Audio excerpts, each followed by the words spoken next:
has played its role in investing in the last 2 years.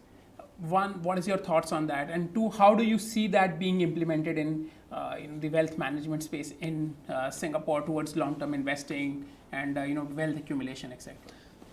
Okay, I want to talk about extrinsic motivation and intrinsic motivation before we get to the gamification point, right? So, extrinsic motivation is the rewards, and it could also be punishments. For example, I mean, if you don't do homework, you get whacked at school. It could be an extrinsic, motivation to complete your homework, right?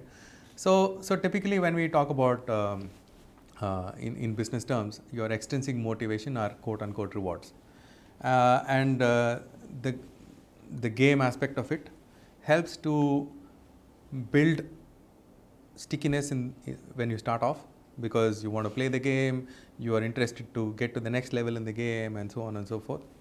And hopefully you keep the game makes you do the same things again and again, and you form a habit, right?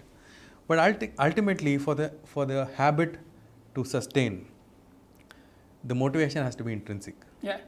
And what I mean by intrinsic is you intrinsically have to be somebody who wants to, I'm talking from a wealth perspective, right? Yeah. Who wants to secure your financial future. Right. The bank or the provider has to provide you products that have that intrinsic value, that you see as value, right, as a customer.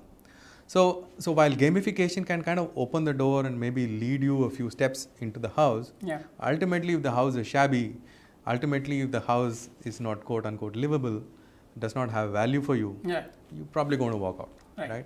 So that is my take on gamification. Right. It is something that allows businesses to capture customers' attention to start with, but ultimately the customer, you have to deliver value for the customer to stay in your house, live in your house, continue to enjoy living in the house. And like we spoke earlier, things keep changing. Right. The house also needs to keep changing. Right. What is value today may not be value 10 years later, right?